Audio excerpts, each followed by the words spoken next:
baris 15 daripada bawah, bermula ilmu yang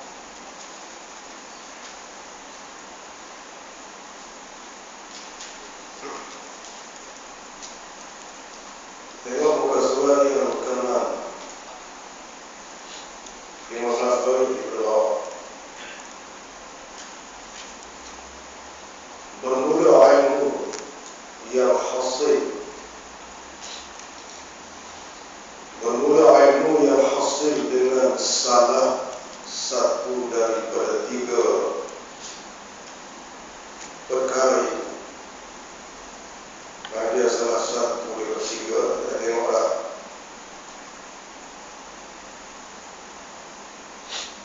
Sebelum baik kita tengoklah.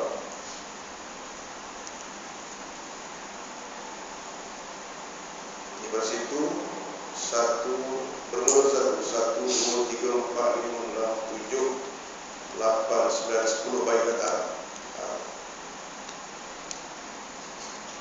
Sebab mendatang dapat ilmu yang baru itu 3 perkara. Pertama, khabar yang shadiq, kita tengok lagi. Kedua, akal. Ketiga, segala macam indera. Jadi bermula ilmu yang hasil dengan salah satu daripada 3 perkara itu.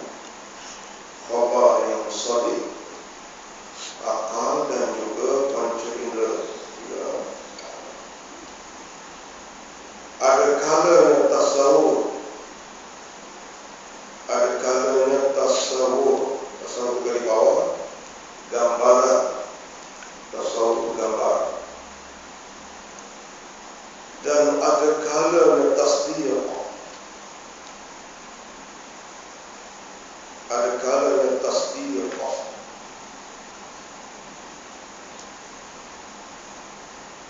Ada pada maknanya. Maka arti tasawuf itu mendapat akan sesuatu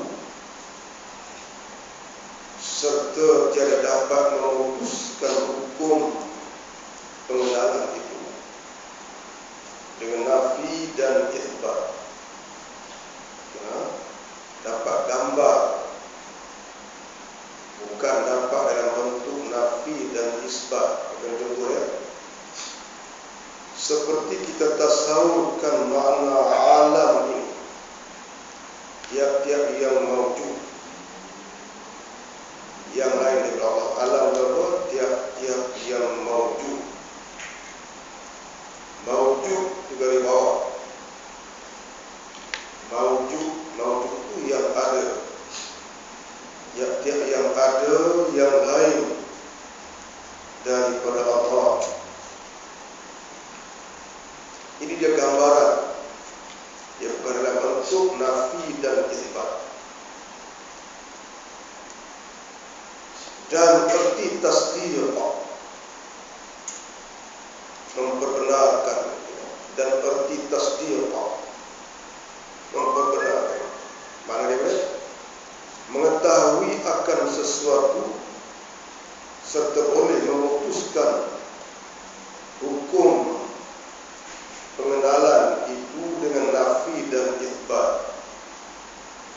Macam contoh dia yang dikatakan tasdiq itu, contoh seperti kita ketahui kidam bagi Allah, seperti kita ketahui kidam, maksud kidam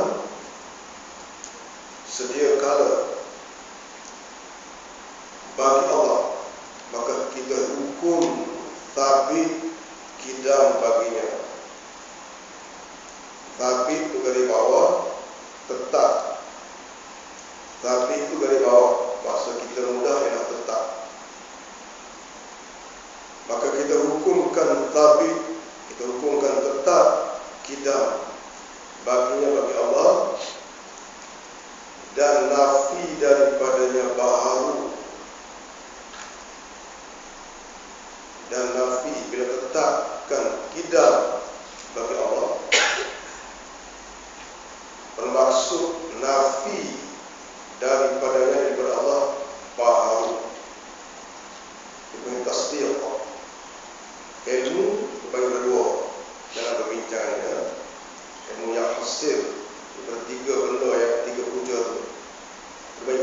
satu dalam bentuk tasawur, gambaran macam pokok, macam alam, macam binatang, macam apa semua itu tasawur, gambaran, tidak melibatkan nafi dan isbat, tolak dan terima. Satu lagi dalam bentuk tasdiq, ilmu dalam bentuk tasdiq. Contohnya macam mana? Macam meletakkan kidam bagi Allah itu ya. Ya, letakkan satu, nafikan. Ilmu kepada manusia macam mana kita kata? Letakkan. Kita dengan pengetahuan, membaca indera kita boleh tengok satu orang dia ni tua, maknanya sabit bagi dia tua, ternafilah bagi dia muda. Contohnya ilmu. Ilmu dalam gambaran, dalam penjelasan sini dia baca kedua. Satu ilmu dalam bentuk gambaran, yang kedua dalam bentuk pembenaran ataupun tasdiq. Dalam bentuk gambaran macam kita tahu benda-benda, dalam bentuk pembenaran macam kita meletakkan sesuatu pada sesuatu, dia diikuti dengan penafian terhadap sesuatu itu lah. Yang kita kata wujud bagi Allah. Itu namanya tasdiq. Sebab apa? Menafikan, kita kata, ketiadaan bagi Allah. Hidup bagi satu orang, nama tasdiq, menafikan matinya dia. Kita lagi syahadat, bermula hukum pada belajar ilmu usul dini. Bermula hukum itu di bawah. Bermula hukum pada belajar ilmu usul dini. Bermula hukum itu di bawah. Hukum itu mana? Bermula ketentuan agama. Bermula ketentuan agama. Hukum itu pada belajar ilmu usul dini dan mengajarkan dia itu wajib pada hukum syarak. Wajib pada hukum syarak. Apa maksud wajib pada hukum syarak? Wajib syar'i. Wajib syar'i, wajib pada hukum syarak.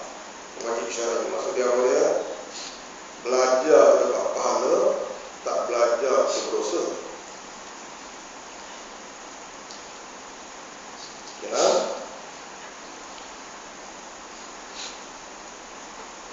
Artinya dituntut akan dia. Dituntut akan dia. Akan sebagai tuntut yang lazim. Lazim itu di bawah. Dituntut akan dia.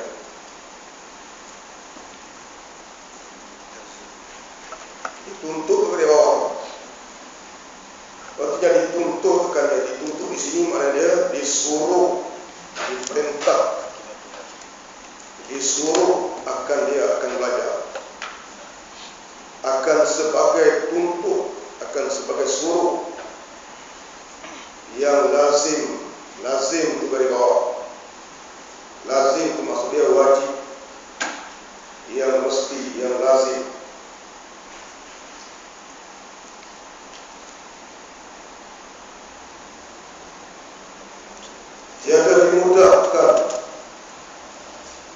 Tiada dimudahkan pada meninggalkan dia. Tiada dimudahkan itu dari bawah.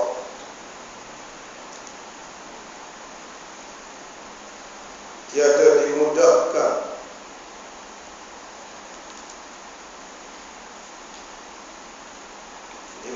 itu dari bawah. Diberi keringanan. Tiada diberi keringanan. Tiada dimudurkan. Tiada dimudahkan menyebabkan dia kejahitan sekiranya. Sebahagian umat Islam keliru tentang masalah mempelajari ilmu tauhid atau ilmu usuluddin ini. Termasuk di antaranya kita kata para ilmuwan Islam terkeliru. Mereka berhujah di atas hujah sahabat-sahabat Nabi tidak mempelajari ilmu usuluddin, fungsi, pola bentuk yang diajar oleh ulama-ulama usuluddin, aliran Asy'ariyah ataupun aliran-aliran yang membincang tentang sifat Allah SWT. Beralaskan alasan sahabat-sahabat Nabi tidak mempelajari. Sekadar sahabat-sahabat Nabi memahami ayat Al-Quran, A'udzu billahi minasyaitonir rajim. Qul huwallahu ahad, Allahus samad, lam yalid wa lam yulad wa lam yakul lahu kufuwan ahad. Ini mereka berhujah di atas ayat tersebut. Maksudnya kalau paham surah Al-Ikhlas itu tidak perlu mempelajari wasi tauhid yang diperkenalkan. Ini adalah satu bentuk kekeliruan yang timbul di kalangan umat Islam. Di manakah kekeliruan itu?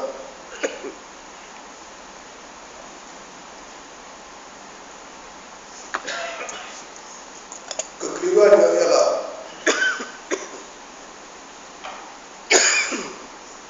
umat Islam di zaman para sahabat Nabi, mereka memahami mendalam perkataan Al-Quran,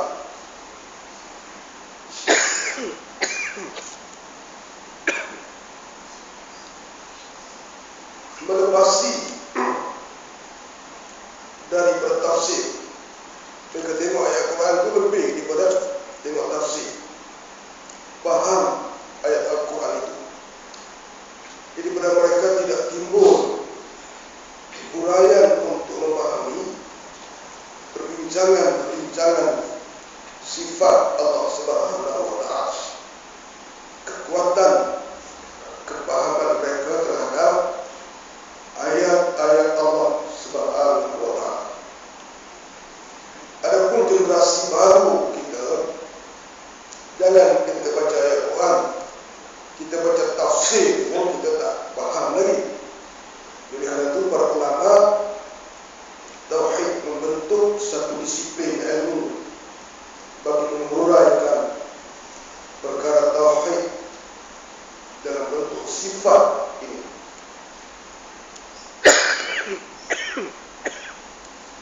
Karena kelemahan kita memahami sempadan makna perkataan Qul huwallahu ahad. Katakanlah Allah itu satu. Di satu itu kita nampak satu. Para sahabat mereka nampak banyak luas perkataan satu.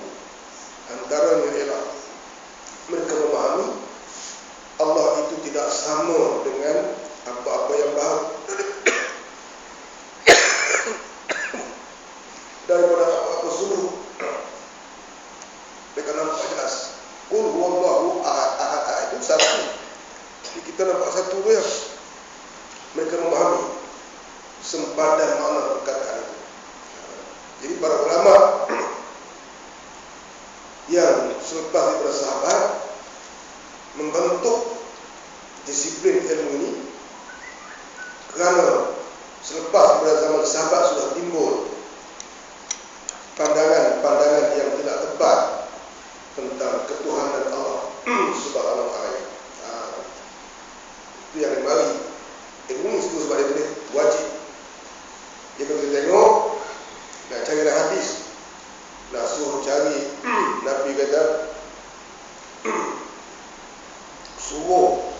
belajar ilmu sifat tak jumpa misalnya Nabi tak sebut, tetapi ijtihad ulama pada masa itu memerlukan disebut ataupun diurai dalam bentuk yang lebih jelas supaya terangkat kekeliruan kepahaman tentang ketuhanan di kalangan masyarakat Islam. Sebab itu jadi wajib syar'i.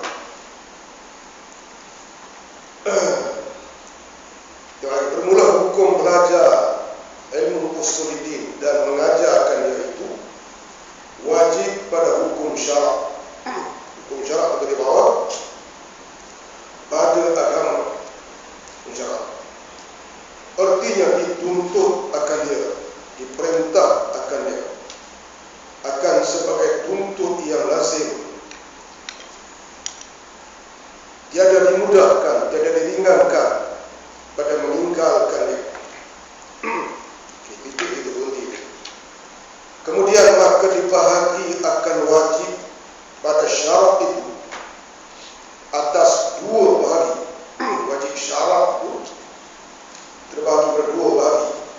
Wajib syarat. Apa maksud wajib syarat?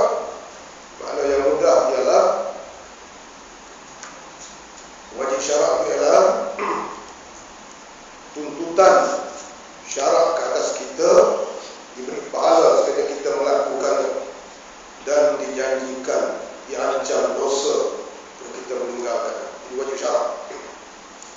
Wajib syarat itu atas dua bahagi. Pertama, wajib yang fardu ain. Pertama, wajib yang fardu ain pada belajar. Bermula qadar yang wajib fardu ain. Qadar yang sangat mana yang kata fardu ain dan usuluddin. Mengetahui dia itu iaitu barang yang pengetahuan yang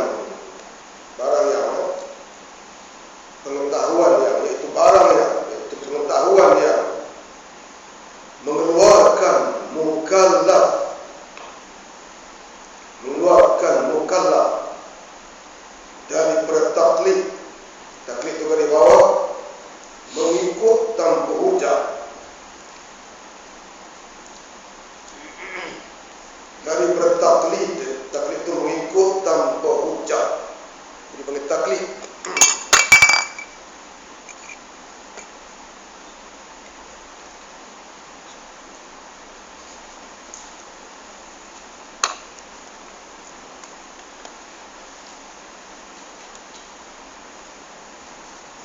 Mengeluarkan mukallaf daripada taklid kepada tahqiq.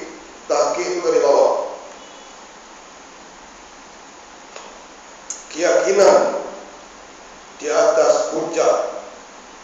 Tahqiq dari bawah. Taklid itu ikut tanpa hujah. Tahqiq ya keyakinan di atas hujah. Mana dia yang dikatakan fardu ain, dan iaitu mengetahui yang wajib bagi Allah, yaitu mengetahui yang wajib bagi Allah. Wajib ini maksud mesti, yang mesti bagi Allah, mesti bagi Allah, yaitu 20 dengan tafsil dari bawah, dengan detail, dengan tafsil, dengan detail, tafsil ada uraian satu persatu dengan detail. Dan yang mustahil atasnya 20 juga tambahkan 20 juga dengan tafsir, dengan detail satu-satunya, dengan dalil. Dan jikalau dengan dalil ijmal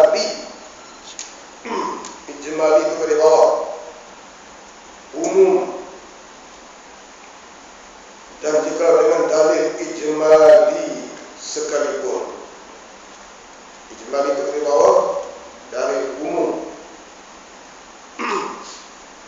Seperti itsbat aqaid, seperti itsbat itu dari bawah, menetapkan aqaid, kesimpulan-kesimpulan,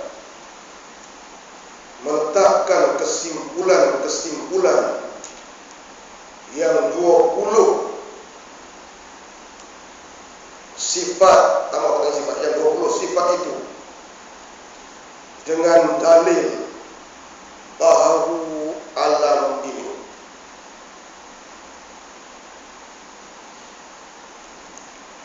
Serta lemah ini tidak mampu ya daripada menetapkan dalil itu daripada pihak baharukah atau pihak imkankah. Baharu itu baru jadi ke, ataupun benda itu kemungkinan akan jadi dalil baharu alam. Baharu alam, pihak baru pihak yang sudah ada ataupun yang akan berlaku. Dalil berkuasa Tuhan itu bumi, alam yang dah nampak juga ataupun alam yang tak nampak yang mungkin akan berlaku. Ada tak nampak, dia tak faham, dia tak tahu. Tapi boleh memberikan kefahaman ataupun boleh memberikan dalil. Dalil berkuasa di Allah itu ialah adanya alam ini. Dalil basar misalnya, basar itu melihat. Dalil melihat Allah itu adalah ada alam ini. Macam mana tu ada alam ini? Jadi cerita sikit itu cukup dah. Alam basar itu maksud dia melihat. Lawan melihat tu ialah buta. Jadi Allah Ta'ala tu wajib bersifat melihat. Sebab kalau Allah Ta'ala buta tu lemah. Jadi kalau Allah Ta'ala tu lemah, sudah tentulah dia bukan Tuhan. Jadi kalau dia bukan Tuhan, siapa yang nak menjadikan alam ni? Benda lain tentu tak jadilah, tentu Allah. Jadi oleh kerana itu sahlah Allah tu basar. Ya, itu baru tu yang kata orang betul buat dalil baharu alam. Kalau kudrat, kita nampak je lah kudrat Allah Ta'ala jadikan alam. Dalil mendengar Allah, dalil dia baharu alam ni, baru ke mana? Allah Ta'ala dengar. Dalil kata Allah Ta'ala dengar tu baharu alam, ada di alam. Macam mana? Dengar, mendengar, lawan dia tuli. Tuli itu sifat Allah. Jadi kalau Allah Ta'ala tak mendengar, bermakna Allah Ta'ala tuli. Kalau Allah Ta'ala itu tuli, menunjukkan Allah Ta'ala itu lemah. Kalau dia lemah, tentu tak dapat jadikan alam. Itu kata dalil basar, dalil sama tu. Lalu kita buka kitab, selalu okey. Dia berada sampai ke Qaulul Muhabbi, semua dalilnya baharu alam ni. Baharu alam. Mana? Macam tu lah tuan. Okeylah. Itu dalil ijmali. Ayat tu kira. Kita tengok lagi.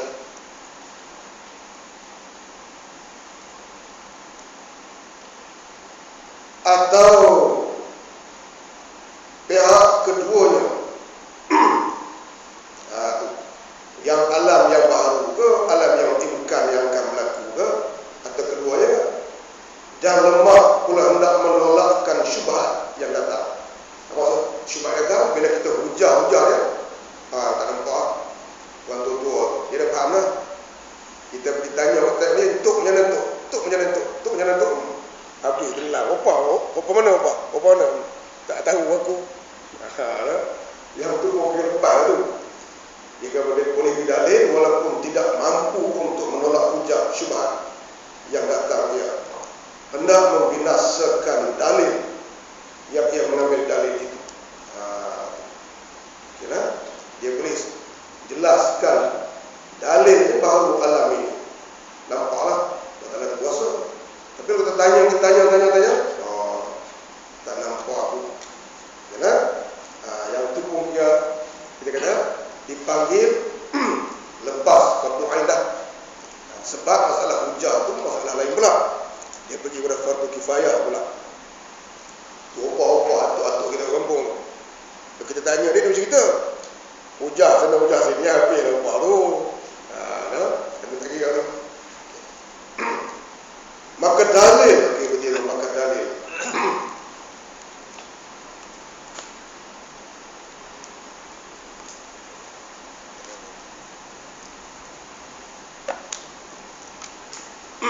Wasabilah